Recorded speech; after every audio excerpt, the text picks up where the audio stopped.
ವಿಧಾನ ಪರಿಷತ್ ಮತ್ತು ವಿಧಾನಸಭೆ ಅಧಿವೇಶನ ಬೆಳಗಾಂನಲ್ಲಿ ನಡೆದಂಥ ಸಂದರ್ಭದಲ್ಲಿ ನಮ್ಮ ರಾಷ್ಟ್ರೀಯ ಪ್ರಧಾನ ಕಾರ್ಯದರ್ಶಿಯಾಗಿ ಕೆಲಸ ಮಾಡಿದ್ದಂತಹ ಈಗ MLC ಇರತಕ್ಕಂಥ CT ರವಿ ಅವರ ಮೇಲೆ ಹಲ್ಲೆಯನ್ನು ಮಾಡಿರ್ತಕ್ಕಂಥದ್ದು ಮತ್ತು ಅವ್ರನ್ನ ಅರೆಸ್ಟ್ ಮಾಡಿದ್ದೀವಿ ಅಂತ ಹೇಳಿ ಅರೆಸ್ಟ್ ಮಾಡಿದ್ದೀವಿ ಅನ್ನುವಂಥ ಡಾಕ್ಯುಮೆಂಟನ್ನು ಕೊಡದೇ ಇರತಕ್ಕಂಥದ್ದು ಮತ್ತು ಸಾಕಷ್ಟು ವಿಚಿತ್ರ ಹಿಂಸೆಯನ್ನು ಕೊಟ್ಟಿರ್ತಕ್ಕಂಥದ್ದು ಒಂದು ಕಡೆ ಆದರೆ, ಇವತ್ತು ಬೆಂಗಳೂರಿನಲ್ಲಿ RR ನಗರದ BJP ಶಾಸಕ ಮುನಿರತ್ನಂ ಅವರ ಮೇಲೆ ಮೊಟ್ಟೆಯನ್ನು ತೂರಿ ಅತ್ಯಂತ ಅವಮಾನವನ್ನು ಮಾಡಿರ್ತಕ್ಕಂಥದ್ದು ಈ ಸರ್ಕಾರಕ್ಕೆ ಕರ್ನಾಟಕ ರಾಜ್ಯದಲ್ಲಿ ಕಾನೂನು ಸುವ್ಯವಸ್ಥೆ ಹೇಗೆ ಹದಗೆಟ್ಟಿದೆ ಅನ್ನುವಂಥದ್ರ ಬಗ್ಗೆ ಒಂದು ದ್ಯೋತಕವಾಗಿರ್ತಕ್ಕಂಥ ತಾಜಾ ಉದಾಹರಣೆಗಳಾಗಿದ್ದಾವೆ.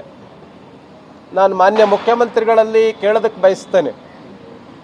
ಒಂದು ಕಡೆ BJP ಕಾರ್ಯಕರ್ತರ ಮೇಲೆ ವಿಪರೀತ ಕೇಸ್ಗಳನ್ನು ದಾಖಲಿಸ್ತಾ ಇದೆ ಈ ಸರ್ಕಾರ. ಏನೇ ಸಣ್ಣ ಘಟನೆ ಆದರೂ ಕೂಡ ಕಾರ್ಯಕರ್ತರ ಮೇಲೆ BJPಯವರ ಮೇಲೆ ಕೇಸ್ಗಳನ್ನು FIRಗಳನ್ನು ದಾಖಲಿಸೋದು. ನಾವು CT ರವಿ ಅವರ ಮೇಲೆ ಹಲ್ಲೆ ಮಾಡಿದಂಥ ಸಂದರ್ಭದಲ್ಲಿ ನಾವೇ FIR ಕೇಸ್ ಕೊಡೋಕ್ಕೆ ಹೋದರೆ ಕೇಸನ್ನು ದಾಖಲು ಮಾಡಿಕೊಳ್ಳದೆ ಇರತಕ್ಕಂಥದ್ದು.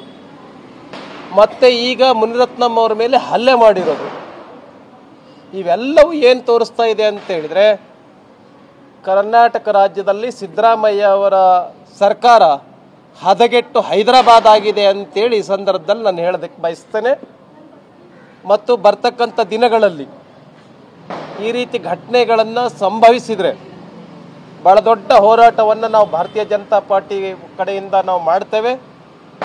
ಕೂಡಲೇ ಯಾರು ಮುನಿರತ್ನಂ ಅವರ ಮೇಲೆ ಹಲ್ಲೆಯನ್ನು ಮಾಡಿದ್ದಾರೆ, ಮೊಟ್ಟೆಯನ್ನು ಎಸೆದಿದ್ದಾರೆ, ಕೂಡಲೇ ಅವರನ್ನು ಬಂಧಿಸಬೇಕು, ಅವರಿಗೆ ಕಠಿಣ ಶಿಕ್ಷೆಯನ್ನು ವಿಧಿಸಬೇಕು ಅಂಥೇಳಿ ಈ ಸಂದರ್ಭದಲ್ಲಿ ನಾನು ಹೇಳೋದಕ್ಕೆ ಬಯಸ್ತೇನೆ.